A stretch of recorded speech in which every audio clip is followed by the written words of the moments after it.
দেখতে পাও তাহলে আমি শুরু করব।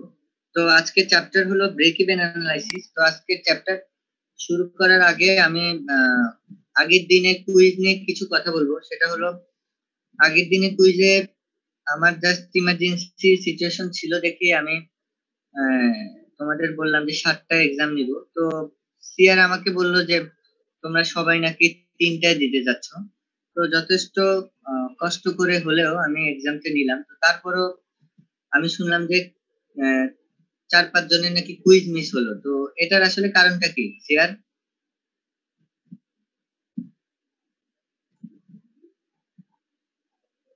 সিআর কি এসছো? রোল 100 মনে হয়। তো এরপরে আসলে যখন তোমরা কিছু বলবা। হ্যাঁ হ্যাঁ বলো তাহলে। ওদেরকে সিআর কে অনেকবার ফোন করছিল মুশফিক, পরে ফোন দিয়ে পাইনি, পর ওদের সেকশনের অন্যদেরকে জানাই দিছিল বলে দেওয়ার জন্য আর কি সবাইকে যে পরীক্ষার কথা। আচ্ছা আচ্ছা আচ্ছা আচ্ছা ঠিক আছে। যাই হোক, আমি এইরকম কেস যাতে আর না হয়। আর যেহেতু আমার যেটা লজিক ছিল যে এক্সাম 3টার এক্সাম যদি 7টায় হয় ডেফিনেটলি সবাই জানবে। আর আমি হয়তো এক্সামে 2 ঘন্টা আগে চেঞ্জ করছি কারণ আমাকে ইমার্জেন্সি বের হওয়া লাগছিল। আমি আসলে আসতে পারতাম না। ইনফ্যাক্ট আমি রাস্তায় বসেই অনেকখানি ওটা কি বলে মানে খুব পোহাতে হয়েছে আমাকে এক্সামটা নেওয়ার জন্য। যাই হোক, যেই 4-5 জনের এক্সাম মিস গেছে তাদের আমি আলাদা করে এক্সাম নিব। আর আরেকটা এক্সাম তো হবেই। তো আজকে আমরা করবো হলো break even analysis. Break even analysis কি তোমাদের শুরু করা হয়েছিল? কারো কি মনে আছে? যেমন ডি সেকশন ডি। না স্যার, না স্যার শুরু হয়নি। আচ্ছা আচ্ছা শুরু করা হয়নি স্যার। হ্যাঁ হ্যাঁ, কুইজে বেস্ট ওয়ান হবে তাদের জন্য যারা বোথ কুইজে অ্যাটেন্ড করছো। আর যারা একটা কুইজে অ্যাটেন্ড করবা তাদেরকে আমি এভারেজ দেব। Thank you sir. আচ্ছা স্যার আসসালামু আলাইকুম। ওয়ালাইকুম আসসালাম। কে? স্যার আমি স্যার মুশফিক। স্যার আমি যে ভার্সিটিতে এই যে স্যার পেমেন্ট করতেছিলাম তো স্যার সেমিস্টার ফি। আচ্ছা আচ্ছা প্রবলেম নেই প্রবলেম নেই। যাই হোক কথা ওটা বলে ফেলছি। তো আজকে আমরা শুরু করব ব্রেক ইভেন অ্যানালাইসিস। তো ব্রেক ইভেন অ্যানালাইসিস কি দেখো, break even analysis is commonly applied in make or buy decisions. তো আমি বইয়ের কথাবার্তা না বলে আগে আনকনভেনশনাল কথাবার্তা বলি। সেটা হলো কোনো বিজনেস যখন তুমি স্টার্ট করতে যাচ্ছ, যখন স্টার্ট করবা বিজনেস, তখন আসলে তোমার কিছু কস্ট যায়। যেমন সে ফর এক্সাম্পল তোমার ল্যান্ড কস্ট, কোনো একটা ফ্যাক্টরি যখন তুমি হলো এস্টাবলিশ করবা এস্টাবলিশমেন্ট কস্ট যাবে। সো এই যে কিছু কস্ট গেল, কস্ট যাওয়ার পর তুমি বিজনেসটা শুরু করলা। বিজনেস শুরু করার পর তুমি যখন প্রোডাক্ট সেল করবা তখন তোমার টাকা ইনকাম হওয়া স্টার্ট করবে।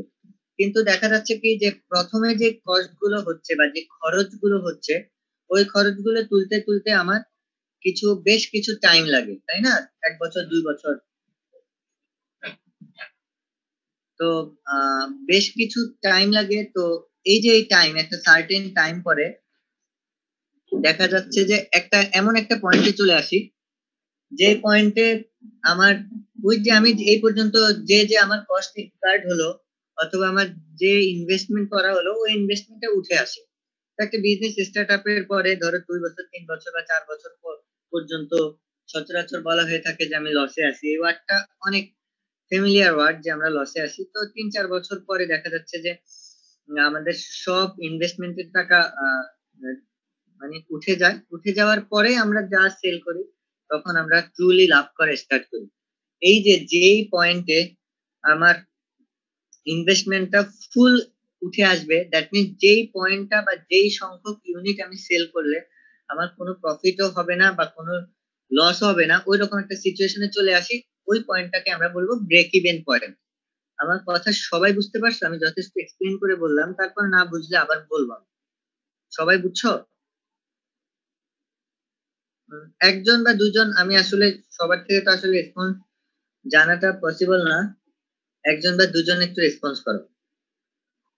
মানে স্যার খরচ ওঠার যে টাইমটা মানে ওইটা যে যখন শেষ হয়ে যাচ্ছে তখনই হচ্ছে টাইমিংটা না বলে কত ইউনিট সেল করলে আসলে আমরা সেল করার পরে আসলে আমরা খরচটা উঠাতে পারবো, তাই না? টাইমিং ঠিক আছে, কিন্তু সেল করার পরে কত ইউনিট সেল হওয়ার পরে আমরা খরচটা উঠায় ফেলতেছি, তারপরে আমি যা সেল করব তার সবই প্রফিট, ওইটাকে আমরা বলবো ব্রেক ইভেন অ্যানালাইসিস।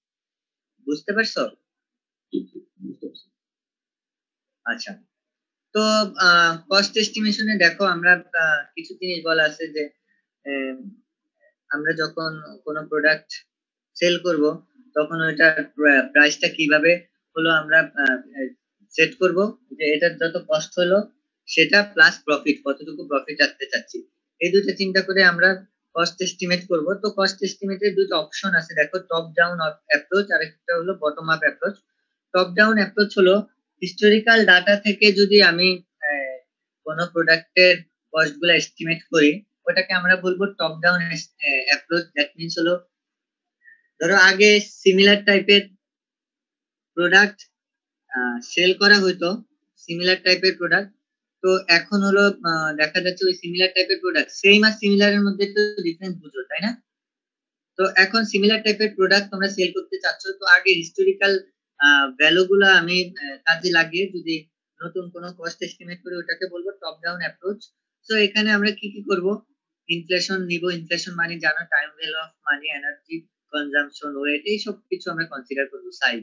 আর বটম আপ অ্যাপ্রোচ হলো যদি কোনো কস্ট এস্টিমেটিং মেথডে আমরা ওভারঅল ফুল প্রোডাক্টটা ম্যানুফ্যাকচার করতে যা যা প্রসেস আমার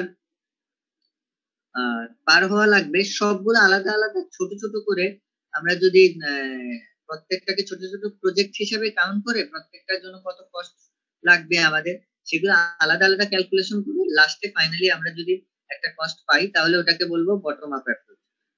বোঝা গেছে এই দুটো অ্যাপ্রোচ? একটা হলো টপ ডাউন অ্যাপ্রোচ, এটা হলো হিস্টোরিক্যাল ডাটা নিব, আর বটম আপ অ্যাপ্রোচ হলো আমরা ছোট ছোট একটা প্রোডাক্টই ছোট ছোট ভাগে ভাগ করে প্রত্যেকটা যে কয় টাকা লাগতেছে। বটম আপের একটা एग्जांपल দেওয়া যাবে স্যার? একটু एग्जांपल দেওয়া যাবে? বটম আপের একটা एग्जांपल, আমি বটম আপের একটা एग्जांपल ধরো যে কোনো কিছুই, ধরো একটা প্রাণ জুসের কথা চিন্তা করো, প্রাণ জুসের যে তোমার ইয়া হবে, জুসটা বের হবে ফুল বটল হয়ে, ওখানে দেখো কি কি লাগবে। প্রাণ জুসের জন্য ওই জুসের র ম্যাটেরিয়াল লাগবে, পাল যেটাকে বলে, সুগার লাগবে। তো র ম্যাটেরিয়ালের জন্য কয় টাকা খরচ হচ্ছে ওইটা আলাদা হিসাব করব, সুগারের জন্য কত খরচ হচ্ছে ওইটা আলাদা হিসাব করব, বটলের জন্য কত খরচ হচ্ছে ওইটা আলাদা হিসাব করব, তারপর র্যাপিং পেপারের জন্য যত কত খরচ হচ্ছে ওইটা আলাদা হিসাব করব। তারপরে ধরো এই যে ট্রান্সপোর্ট করব, ট্রান্সপোর্টেশনে কত খরচ হচ্ছে, এগুলো সব হিসাব করে সবগুলো যোগ করব, করে ওইটার প্রাইসটাকে আমি হলো সেট করব। স্যার কোশ্চেন করতে পারি একটা? শিওর স্যার, এটা কি তাহলে কি আমার সব ম্যানুফ্যাকচারিং কস্টের মধ্যে যাবে এগুলো? ম্যানুফ্যাকচারিং পোর্শনের মধ্যে যাবে মিন্স এটা তো জাস্ট কস্ট এস্টিমেটিং মেথড, যে জাস্ট মানে স্যার ম্যানুফ্যাকচারিং ওভারঅল এ যাবে, সার্ভিসেও যেতে পারে, সার্ভিসেও আচ্ছা। যেতে পারে। না স্যার, অনেক সময় আর কি খুব মানে প্যাচ লাগে যে ফিক্সড কস্ট কোনটা আর ভেরিয়েবল কস্ট কোনটা, তখন স্যার কি ওগুলো ধরতে পারি না, এইটার কি কিছু হবে নাকি স্যার? আপনি স্যার জাস্ট ওভারঅল কস্টটা এস্টিমেট করতেছেন? হ্যাঁ বুঝছি, ফিক্সড কস্ট আর ভেরিয়েবল কস্ট আসলে টপ ডাউন অ্যাপ্রোচ আর বটম আপ অ্যাপ্রোচে অত একটা আসবে না। এখানে জাস্ট হলো কস্ট এস্টিমেট করা, যে কত কস্ট হচ্ছে। জি স্যার, বুঝতে পারছি। আচ্ছা, এবার আসি ফিক্সড কস্ট। তোমরা অ্যাকাউন্টিং এ এটা অনেক পড়ছো, ফিক্সড কস্ট সম্পর্কে অ্যাকাউন্টিং এ অনেকই পড়ছো। তো ফিক্সড কস্ট হলো কি, যে কস্ট গুলো আসলে প্রোডাক্টের আউটপুটের উপর ডিপেন্ড করে না, ওগুলাকে আমরা বলবো ফিক্সড কস্ট। যেমন হলো land cost, administrative cost, licence fee, মানে যেগুলো হলো প্রোডাক্টের আউটপুটের উপর ডিপেন্ড করে না। আমার কথা বুঝতে পারছো? মানে ধরো যত আউটপুট হচ্ছে, সে ফর এক্সাম্পল যে আমি 1000টা প্রোডাক্ট ম্যানুফ্যাকচার করি, আর হলো আমার 100টা প্রোডাক্ট ম্যানুফ্যাকচার করি, প্রথমে যে এই ইয়া কস্টটা ছিল তোমার ল্যান্ড কস্টটা, ওটা তো সেমই থাকবে, বা যে মেশিন গুলো আমরা কিনবো ওই মেশিনের কস্ট তো সেমই থাকবে, তাই না? মেশিন তো একবারই কিনতেছি। তো যে কস্ট গুলো আউটপুটের উপর ডিপেন্ড করে না, সেগুলোকে আমি বলবো হলো ফিক্সড কস্ট। এখানে আরো কিছু দেখো আছে, ট্যাক্স ট্যাক্স আছে, তারপর হলো ফ্যাসিলিটি বলতে আমি বোঝাচ্ছি হলো, তোমরা হয়তো সাপ্লাই চেইন পড়ো নাই, তাহলে ফ্যাসিলিটি বুঝতে, যে মানে লোকেশন বলো, ল্যান্ড কস্ট বলো, মেশিনারি কস্ট বলো, এগুলো হলো ফিক্সড কস্ট, তোমরা অ্যাকাউন্টিং করে আসছো। ভেরিয়েবল কস্ট কি, যেগুলো হলো আউটপুটের উপর ডিপেন্ড করে, যেমন র ম্যাটেরিয়ালস পারচেজিং, মানে র materials purchasing cost, labour cost, এইসব জিনিস হলো ভেরিয়েবল কস্ট, বুঝছো? স্যার জি স্যার, সেটা কোশ্চেন ছিল স্যার। বলো। স্যার এই যে মাঝে মধ্যে স্যার এটা একটু ঝামেলা হয় sir, fixed cost variable cost, কারণ দেখা যাচ্ছে অনেক কোম্পানি স্যালারি দিচ্ছে লেবারকে, সেটা আবার ফিক্স কত হয়ে যাচ্ছে, আবার সেম ভাবে যদি অন্য কোম্পানি কাউকে স্যালারি দেয়, কোনো কেমিস্টকে বা কোনো ইঞ্জিনিয়ারকে, সেটা আবার স্যার ভেরিয়েবল কস্টের মধ্যে যাচ্ছে। এই জিনিসগুলো স্যার কিভাবে বুঝবো স্যার, মানে ধরবো কিভাবে স্যার, কোম্পানি ওয়াইজ ভ্যারি করে জিনিসটা? আচ্ছা আচ্ছা, তুমি বলো কখন আসলে স্যালারিটা ফিক্সড কস্ট হবে আর কখন স্যালারিটা ভেরিয়েবল কস্ট হবে, তোমার কি মনে হয়? আমি তো বললাম যেটা আউটপুটের উপর ডিপেন্ড করে না। তাহলে কোন কোম্পানি আসলে স্যালারিটাকে ফিক্সড কস্ট ধরে আর কোন কোম্পানি স্যালারিটাকে ভেরিয়েবল কস্ট ধরে, বলো? স্যার আমি যতটুকু জানি স্যার, ধরেন কেউ যদি এমন থাকে যে ফিক্সড ওয়েজেস টাইপের, মানে আপনার কোন ইঞ্জিনিয়ার বা কেমিস্ট নিয়োগ করছে, তখন স্যার সেটা হলো গিয়ে ফিক্সড ওটা বাদ কস্টের দাও, মধ্যে দেয়, তুমি আর আসলে লেবার কস্টটা স্যার আবার ওটা ভেরিয়েবল মধ্যে দেয়। ভার্সিটি লেভেলের কথা চিন্তা করো, ভার্সিটি লেভেলে শিক্ষকদের বেতনের কথা চিন্তা করো আসলে। মানে ধরো জি স্যার। প্রত্যেকটা ডিপার্টমেন্টে তো আসলে ওই ফ্যাকাল্টি কতজন হবে সেটা ফিক্স করাই থাকে। তো হলে এখন স্টুডেন্ট বেশি হোক, 5 জন জি বেশি স্যার। হোক, 10 জন কম হোক, এখন 10 জনের জন্য কি আসলে ওই শিক্ষকদের ইয়েটা চেঞ্জ হয়? মানে 10 জনের জন্য একজন কম, ওইরকম তো হয় না। ওইটা ওয়ান কাইন্ড অফ না না স্যার, ওরকম না স্যার, সিচুয়েশনে ফিক্স করে স্যার ধরা ওটা হয়, ফিক্স কিন্তু কস্টের মধ্যে ধরো পড়ে স্যার। ওই সিচুয়েশনে, কিন্তু এমনিতে বুঝছো, মানে ধরো এই সিচুয়েশন গুলো যদি মেনশন করা থাকে, কিন্তু এমনিতে আসলে এই স্যালারি গুলো মানে ভেরিয়েবল কস্ট হিসাবে অধিকাংশ ক্ষেত্রে ধরা হয়, কিছু সিনারিও বাদে। মানে একটা আছে না জেনারেলাইজ কেস, জেনারেলাইজ কেসে আসলে জি স্যার। স্যালারি ভেরিয়েবল কস্টই ধরা হয়, কিছু তো আসলে আছে যে ধরো এক্সেপশনাল টাইপের। এবার আসি রিকারিং কস্ট। রিকারিং কস্ট হলো যে কস্ট গুলো রিপিটেটিভ, সেগুলোকে রিকারিং কস্ট বলে। যেমন হলো স্যালারি, এটা বলতে পারি, অফিস রেন্টাল কস্ট, এগুলো হলো রিকারিং কস্ট, যেগুলো রিপিট করে আর কি, প্রত্যেক মান্থ পর পর বা একটা টাইম ফ্রেম পর পর রিপিট করে, এগুলোকে বলবো রিকারিং কস্ট। নন রিকারিং কস্ট কি, যেগুলো রিপিট করবে না। তো এটা কি হতে পারে, ওই যে প্রথমে যে ফিক্সড কস্ট গুলো আমরা সিলেক্ট করলাম, যেমন হলো প্ল্যান্ট কস্ট, তারপর হলো এস্টাবলিশিং কস্ট, এইসব জিনিস হলো নন রিকারিং কস্ট, যেগুলো সবসময় রিপিট করবে না। এবার আসি direct cost. Direct cost and indirect cost, এটাও খুব সহজ বিষয়। ডাইরেক্ট কস্ট পুরোটাই ম্যানুফ্যাকচারিং এর উপর ডিপেন্ড করে, তুমি যে সার্ভিসটা দিচ্ছ বা যে প্রোডাক্টটা ম্যানুফ্যাকচার করতেছো ওইটার সাথে ডাইরেক্টলি যে কস্ট গুলা ইনভলভ। যেমন আমি যদি একটা বটল ম্যানুফ্যাকচার করি, তাহলে ওখানে বটলের র ম্যাটেরিয়াল, তারপর ওই ম্যানুফ্যাকচারিং সেক্টরে যারা কাজ করতেছে তার সেই লেবারের কস্ট, এগুলো হলো ডাইরেক্ট কস্টে যাবে। আর ইনডাইরেক্ট কস্ট হলো যেটা সরাসরি ম্যানুফ্যাকচারিং এর সাথে সংযুক্ত না। যেমন হলো বটল ম্যানুফ্যাকচারিং এর কথাই চিন্তা করো, ওখানে বটলটা ডিজাইন করতে হলো ইঞ্জিনিয়ার লাগছে, আবার অ্যাডমিনিস্ট্রেটিভ কাজগুলো দেখতে হলো তোমার আলাদা লোক রাখা লাগছে। তো ওদের যে বেতন বা ওই ম্যানুফ্যাকচারিং এর ওখানে ইউটিলিটিস কিছু কস্ট থাকতে পারে, সরি ম্যানুফ্যাকচারিং না, ওই যে অ্যাডমিনিস্ট্রেটিভ লেভেলে। তো এইসব জিনিসগুলো আসলে ইনডাইরেক্ট কস্ট, যেগুলো সরাসরি ওই আউটপুটের সাথে রিলেটেড না।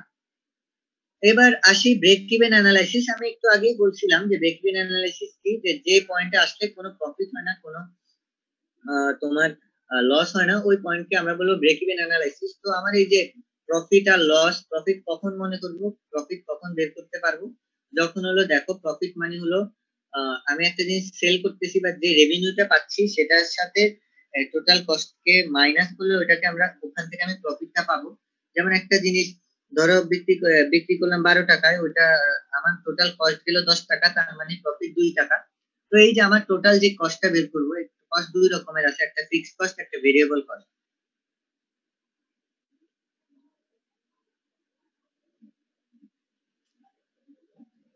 এবার আসি ফিক্সড কস্ট।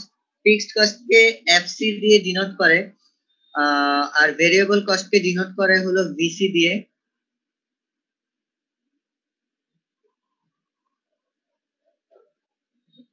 তো ভেরিয়েবল কস্ট দেখো, ভিসি ইকুয়াল টু কি, কিউ ইনটু ভি। কিউ হলো নাম্বার অফ ইউনিট প্রোডিউস,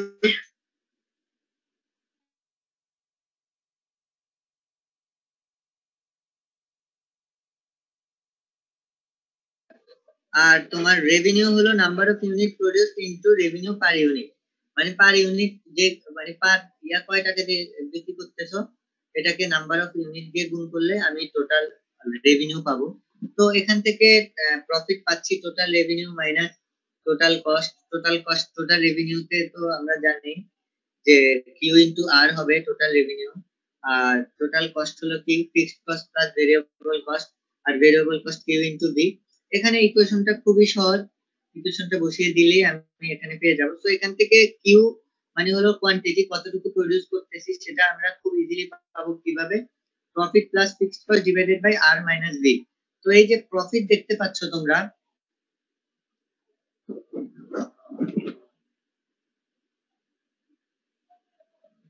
এই যে প্রফিট, ধরো কোনো কোশ্চেনে যদি বলা থাকে আমার 2000 টাকা প্রফিট পেতে হলে কত ইউনিট সেল করা লাগবে বা প্রডিউস করা লাগবে, তখন আমি হলো এই কিউ এর ভ্যালু দিয়ে আমরা খুব ইজিলি হলো পেতে পারবো। ওকে, আচ্ছা এখন আসি হলো তোমার ব্রেক ইভেন পয়েন্ট। আচ্ছা এটা তো নরমাল ছিল যে প্রফিটটা বের করব কিভাবে, ধরো কিউ থাকলে প্রফিট বের করতে পারবো বা কিউ না জানা থাকলে আমরা হলো প্রফিটের ভ্যালু জানতে পারলে আমরা সেখান থেকে কিউ বের করতে পারবো। তো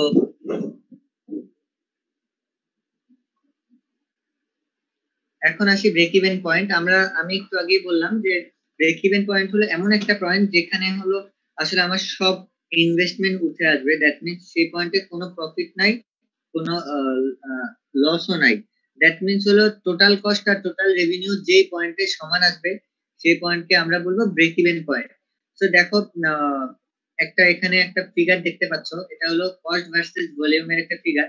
এখানে দেখো এই একটা স্ট্রেট লাইন যেটা হলো এক্স এক্সিস এর প্যারালাল, এটাকে বলো ফিক্সড কস্ট।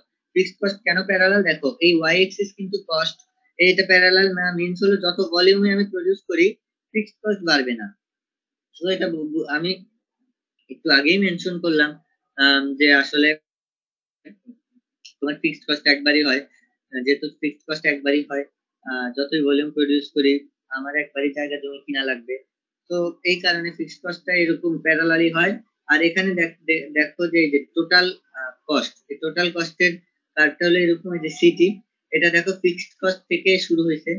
তো ফিক্সড কস্ট যতটুকু তত থেকে টোটাল কস্টে এভাবে একটা এক্স এক্সিস বরাবর যাবে। টোটাল কস্টের মধ্যে থাকবে হলো সরি টোটাল কস্ট, হ্যাঁ টোটাল কস্ট, এটা টোটাল কস্টের মধ্যে কি কি থাকবে, ভেরিয়েবল কস্ট আর হলো থাকবে হলো ফিক্সড কস্ট, দুইটা মিলায়। তো ভেরিয়েবল কস্টটা এখানে দেখানো নাই আসলে।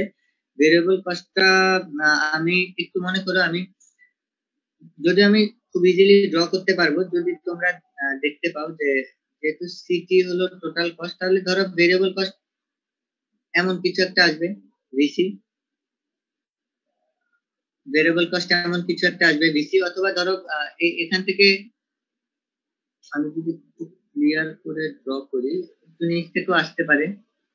সো ভেরিয়েবল কস্ট এখানে দেখো একদম জিরো থেকে আসবে না। কেন আসবে না, কারণ কোম্পানি কোনো প্রোডাক্ট ম্যানুফ্যাকচার করার আগেই দেখা যাচ্ছে যে কিছু তোমার ওই ইলেকট্রিসিটির বিল লাগবে, ইলেকট্রিসিটির কারেন্টের মানে প্রত্যেক মাসে যে ইলেকট্রিসিটি বিল লাগে, তারপরে হলো তোমার ওই যে তুমি যে মানুষগুলো রাখবা ওই মানুষগুলোকে 1-2 মাস বেতন দেওয়া লাগবে। হ্যাঁ হ্যাঁ বলো। টোটাল টোটাল কস্টের যে গ্রাফটা আছে এবং ফিক্সড কস্টের যে গ্রাফটা আছে, টোটাল কস্টের গ্রাফ থেকে ফিক্সড কস্টের গ্রাফটা বিয়োগ করলেই তো ওই গ্রাফটা পাওয়া যাবে। হ্যাঁ হ্যাঁ হ্যাঁ, ওই আলটিমেটলি তো একই। তুমি এই যে এটার সাথে ফিক্সড কস্ট যোগ করলে এভাবে পয়েন্ট পেতে থাকবা, মানে একই তো। এখানে ভেরিয়েবল কস্টের ইয়েটা নাই আসলে, স্লাইডটা যখন তৈরি করা হয়েছে এখানে ভেরিয়েবল কস্টটা দেখানো নাই ওভাবে, বুঝছো? তোমরা নেটে সার্চ দিলে অ্যাভেলেবল পাবে। তারপর আমি একটা সুন্দর ক্লাসরুমে আপলোড করে দিব, আমি জাস্ট বোঝানোর সুবিধার্থে যে ধরো এটা ভ্যারিয়েবল কস্ট, তো এই ফিক্সড কস্ট আর ভ্যারিয়েবল কস্ট যোগ করলে আমি টোটাল কস্টটা পাবো। আর হলো এই টোটাল রেভিনিউ জিরো থেকে শুরু হয়েছে। রেভিনিউ কেন জিরো থেকে শুরু হয়েছে, কারণ রেভিনিউ তো ডিপেন্ড করে প্রোডাক্টের আউটপুটের উপর। যখন কোনো প্রোডাক্ট আমরা সেল করবো না তখন কোনো রেভিনিউ পাবো না, যখন আমরা প্রোডাক্ট সেল করা স্টার্ট করবো তখনই রেভিনিউ পাওয়া স্টার্ট করবো। সেখানে দেখতে পাচ্ছ টোটাল কস্টের কার্ভ এটা আর টোটাল রেভিনিউ কার্ভ এটা, এই দুইটা কার্ভ এখানে ইন্টারসেক্ট করে, এই পয়েন্টটাই হলো তোমার ব্রেক ইভেন পয়েন্ট। এবার আসি এই যে এই পয়েন্টটা ব্রেক ইভেন পয়েন্ট, আমরা ছোটকালে পড়ে আসছি যে কোনো দুটো ইকুয়েশন ইন্টারসেক্ট করলে তাদের দুটো ইকুয়েশন সেম হয়, তাই না? ওই যে বীজগণিতে পড়ে আসছিলাম, ঠিক এখানেও একই অবস্থা, মানে একই কাজ করা হয়েছে, যে এই পয়েন্টে হলো এই টোটাল রেভিনিউর কার বা টোটাল কস্টের কার যেহেতু সেম, তাহলে দুটোর ইকুয়েশন সেম হবে। দুটো ইকুয়েশন সেম লেখা হয়েছে, এখান থেকে টোটাল রেভিনিউর ইকুয়েশন কিউ ইন্টু আর, এই যে একটু আগে পড়ে আসছি কিউ ইন্টু আর, বা এই যে একটু আগে দেখে আসছি টোটাল কস্টের কারটাও আমরা জানি, এখান থেকে আমরা কিউটা বের করবো, এই কিউটাই হবে ব্রেক ইভেন ইউনিট বা break even point. That means এই পরিমাণ প্রোডাক্ট যদি আমি সেল করি তাহলে আমি ব্রেক ইভেনে পৌঁছাতে পারবো। তার মানে এই কোয়ান্টিটিটা যদি আমি পেয়ে যাই, এটাকে বিইপিএক্স দিয়ে ডিনোট করলো, তাহলে কোয়ান্টিটিকে যদি রেভিনিউ দিয়ে গুণ দিই তাহলে আমি এটাও বের করতে পারবো যে টোটাল কয় টাকা সেল করলে আমি ব্রেক ইভেন পয়েন্টে পাবো, তাই না? ইজি জিনিস। তো এবার একটা কেসে আসছি, সেটা হলো ধরো ব্রেক ইভেন পয়েন্টে এই যে আমি টোটাল কস্ট আর টোটাল রেভিনিউর যে ইন্টারসেকশন পয়েন্ট, এটাই তো ব্রেক ইভেন পয়েন্ট। এখন টোটাল কস্টের মধ্যে আসে ফিক্সড কস্ট আর ভেরিয়েবল কস্ট।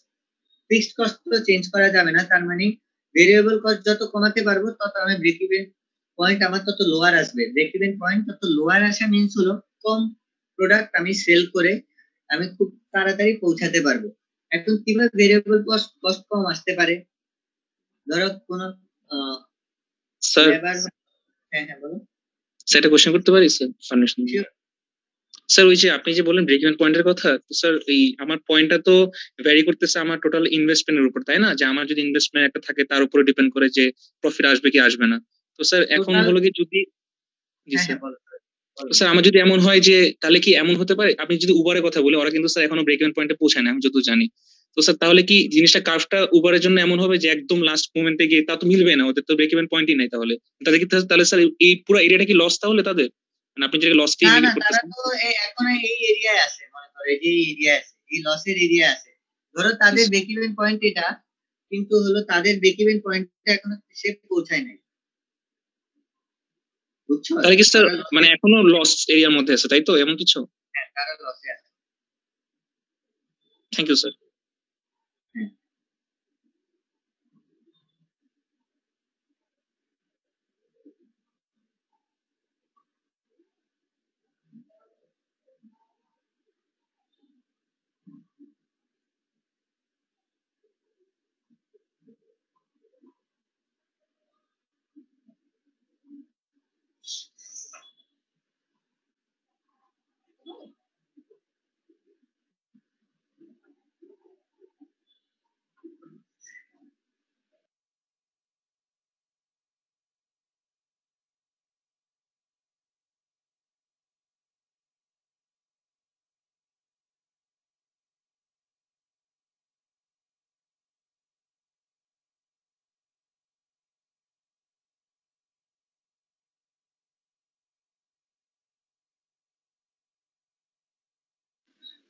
আচ্ছা আমি একটু 2 মিনিট ব্রেক দিচ্ছি, জাস্ট 2 মিনিট, কেমন?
আচ্ছা, তো যেটা হলো কথা, লোয়ার ভেরিয়েবল কস্ট হলো কখন হবে, যখন হলো তোমার ওই ওটাকে কি বলে, ভেরিয়েবল কস্ট যখন, আমি কোথায় জানি ছিলাম, কেউ একজন একটু বলো তো। স্যার ওই যে উবারের উদাহরণে স্যার বলতেছিলেন।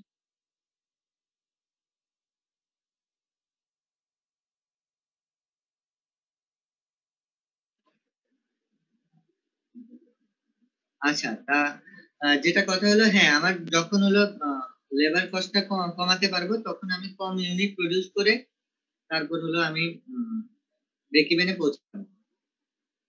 এবার এখানে একটা আসি, সেটা হলো যদি নন লিনিয়ার থাকে টোটাল কস্ট আর টোটাল রেভিনিউ, তাহলে হলো কি করব আমরা।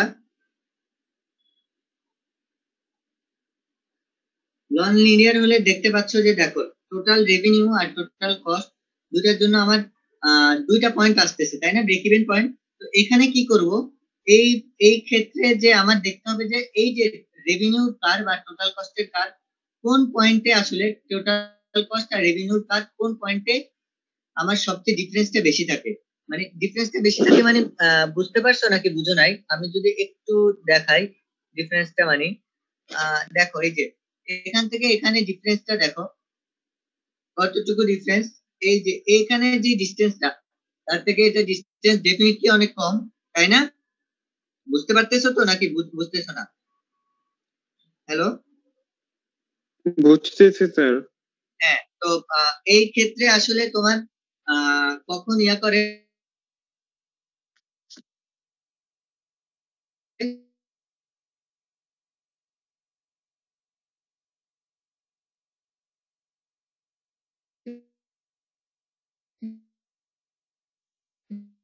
স্যার কথাগুলো শোনা যাচ্ছে না।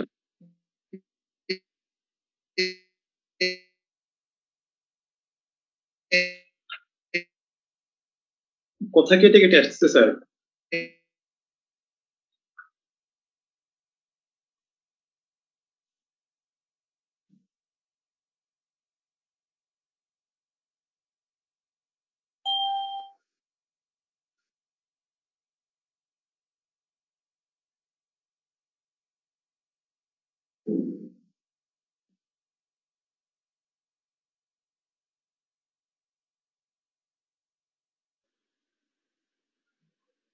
ভেরিয়েবল কস্ট যেটা, সেটা হলো যখন আমি কমাবো তখন ব্রেক ইভেন পয়েন্ট কম ইয়াতে পাবো আমি। টোটাল যেটাকে বলা হলো ফিক্সড কস্ট কখনো আমি হলো ইয়া করতে পারবো না, মানে কমাইতে পারবো না।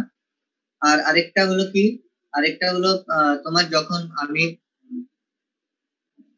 আমি হলো তোমার নন লিনিয়ার কার্ভের জন্য যখন আমি হলো দুইটা ভ্যালু পাবো ব্রেক ইভেন পয়েন্টে যখন দুইটা ভ্যালু পাবো, তখন হলো আমি মাঝখানে যে পয়েন্টটা, দ্যাট মিনস আর আর টিসি এর মধ্যে যে পয়েন্টের সবচেয়ে বেশি ডিফারেন্স বেশি থাকবে, সেই পয়েন্টটাতে আমি হলো ব্রেক ইভেন পয়েন্ট পাবো।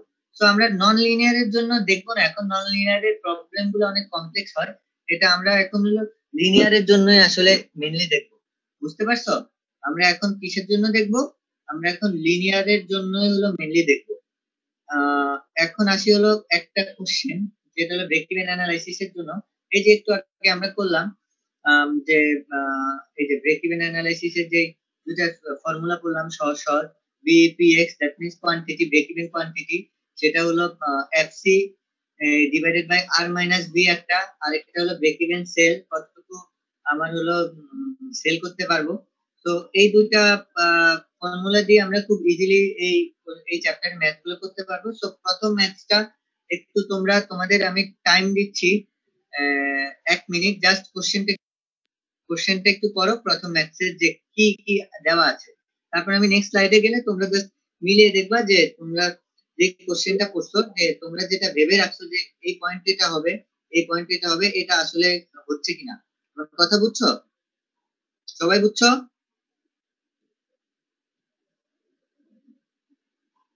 আমি মানে কাউকে শুনতে পাচ্ছি না, তোমরা একটু রেসপন্স করো।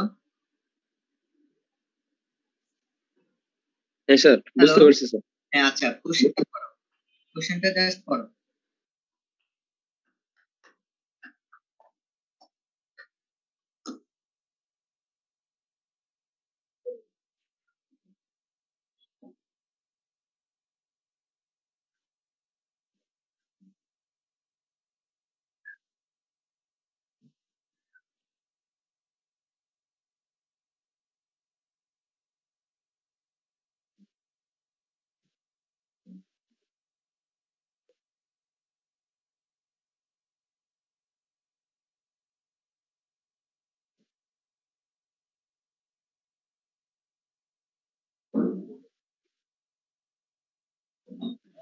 সো এখানে দেখো যে কি কি দেওয়া আছে। প্রথম ফিক্সড কস্ট দেওয়া আছে 2400 পার মান্থ, ভেরিয়েবল কস্ট দেওয়া আছে $35, রেভিনিউ পার ইউনিট দেওয়া আছে $75। তো এখানে তোমার দেখো একটু মিলিয়ে দেখো, ফিক্সড কস্ট এফসির মান, ভেরিয়েবল কস্ট ছোট স্মল ভি এর ভ্যালু, রেভিনিউ পার ইউনিট আর $75। এখান থেকে ব্রেক ইভেন পয়েন্ট আমি ইজিলি পাবো না? জি স্যার। তো এই ফর্মুলাটা সবাই জানো তাই না? তারপর প্রফিটের জন্য আমরা জানি টিআর মাইনাস টিসি, জানি না আমরা নাকি? জি স্যার। হ্যাঁ, তো এখান থেকে দেখো এই যে কিউ এর ভ্যালুটা এখান থেকে আসছিল।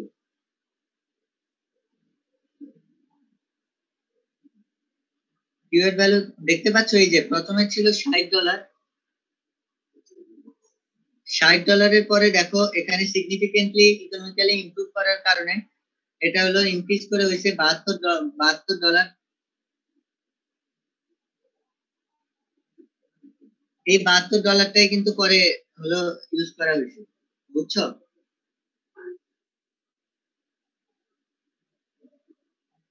এটা বোঝা গেছে এই 72 কোথা থেকে আসছে?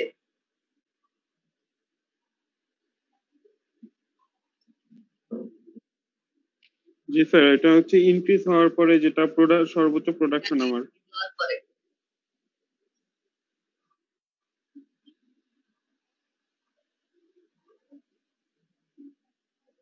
সবাই বুঝছো? আমাকে একটু রেসপন্স করো, আমি এটা দেখাচ্ছি। জি স্যার, জি স্যার, বুঝতে পারছি স্যার। আচ্ছা, জি স্যার। তারপরে যেটা আসে সেটা হলো তোমার যদি 45 ইউনিট হয়, অন্যান্য সব ইয়াগুলো সেম থাকে, শুধু 45 ইউনিট হয়, সেটা হলো কি যে প্রোডাকশন যদি 45 ইউনিট হয়, দ্যাট মিন্স কিউ এর ভ্যালু, তাহলে হলো তোমার রেভিনিউটা কেমন কিভাবে চেঞ্জ হচ্ছে দেখো তো, এটা বুঝতে পারতেছো কিনা?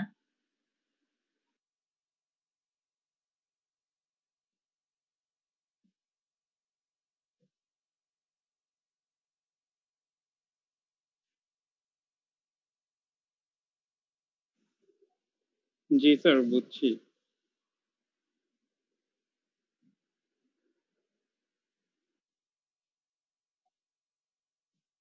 ওকে, সো নেক্সট এটা একটু তোমাদের পড়তে টাইম দিচ্ছি।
আচ্ছা, এটা বোঝা যাচ্ছে? দেখো এখানে প্রফিট দেওয়া আছে $2000 যদি হয় প্রফিট, তাহলে হলো আমি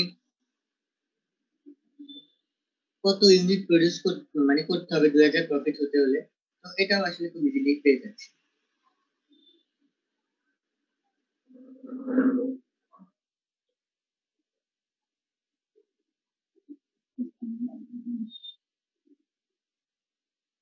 এটা সবাই বুঝতে পারছো? এটাও সহজ, কোনো কঠিন কিছু না। তো আমি আসলে তোমরা রেসপন্স করলে আসলে ম্যাথ গুলো তোমাদের করাতাম। কিন্তু যেহেতু তোমরা রেসপন্স করতেছো না, আমি ধরে নিচ্ছি, আমি কিছুক্ষণ ওয়েট করতেছি, ধরে নিচ্ছি যে তোমরা সবাই বুঝছো। স্যার বুঝছি স্যার এটা ম্যাথ। এবার এই কোশ্চেনটা একটু পড়ো।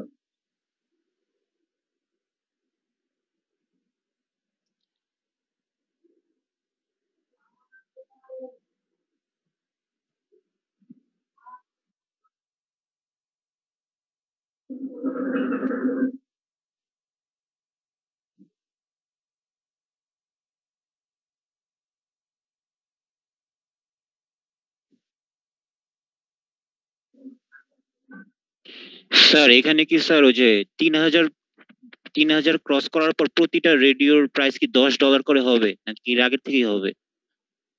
এখানে হলো দুই কি ভাগ আসলে করে ফেলবো না? শুনো, প্রথম 3000 রেডিও যখন প্রডিউস করব তখন আমার ভেরিয়েবল কস্ট হবে হলো $5, কিন্তু প্রথম 3000 রেডিও প্রডিউস করার পরে তারপরে আমি যত এক্সট্রা প্রডিউস করব সেটার জন্য আমাকে $10 করে ভেরিয়েবল কস্ট দেওয়া লাগবে। বুঝতে পারছো? কোশ্চেনটা এরকম, ফার্স্ট 3000 রেডিও প্রডিউস করার জন্য $5, আর পরের গুলা করার জন্য $10 করে দেওয়া লাগবে। এটাই হলো কোশ্চেন। আর রেডিও সেল করতেছি আমি $8। বুঝছো? তাহলে বলছে what are the break even point. তো এখানে দেখো, ওই কনভেনশনাল ওয়েটা আমরা আগাবো। প্রথমে হলো আমি টোটাল রেভিনিউটা চিন্তা করি। টোটাল রেভিনিউ হলো আমরা কিভাবে ব্রেক ইভেন পয়েন্ট বের করছি একটু যদি আমরা রিক্যাপ করি। দেখো, এই যে TR equal to TC, TR হলো কি কিউ ইনটু আর। তো ঠিক একইভাবে আমি ধরে নিচ্ছি ব্রেক ইভেন পয়েন্ট হলো কোয়ান্টিটি হলো কিউ। তো কিউ ধরে নিলে টোটাল রেভিনিউ কত হবে? TR equal to 8 into Q. 8 হলো সেলিং কস্ট আর কিউ হলো কোয়ান্টিটি। এবার আসি দুইটা সিনারিও। আমাকে বলছে what are the break even points. প্রথম সিনারিও হলো যখন ফার্স্ট 3000 রেডিও প্রডিউস করব তখন তো ভেরিয়েবল কস্ট $5 করে। সেক্ষেত্রে আমি একটা টোটাল কস্ট পাবো। টোটাল কস্টটা কিভাবে পাচ্ছি দেখো। স্যার আমাদের মনে হয় আরেকটা ক্লাস হয়ে যাচ্ছে। কয়টা থেকে? স্যার 2:40 বাজে 41। আচ্ছা ঠিক আছে। তো আগের ম্যাথ পর্যন্ত তোমরা সবাই বুঝছো? এই যে ম্যাথ পর্যন্ত? জি স্যার। আচ্ছা ঠিক আছে, তাহলে নেক্সট দিন আমরা নেক্সট ম্যাথ করব, প্লাস হলো পরের চ্যাপ্টার করব। আসলে তোমাদের আগে পিছনে সবসময় ক্লাস থাকে, তো সেকশন ডি এর সাথে খুব মানে ভালোভাবে ক্লাস করতে পারি, তাদের আসলে ক্লাস থাকে না, এটা একটা প্রবলেম। আচ্ছা যাই হোক, তাহলে যেহেতু আরেকটা ক্লাস আছে, তাহলে নেক্সট দিন আমরা নেক্সট পরেরগুলো করবো, কেমন?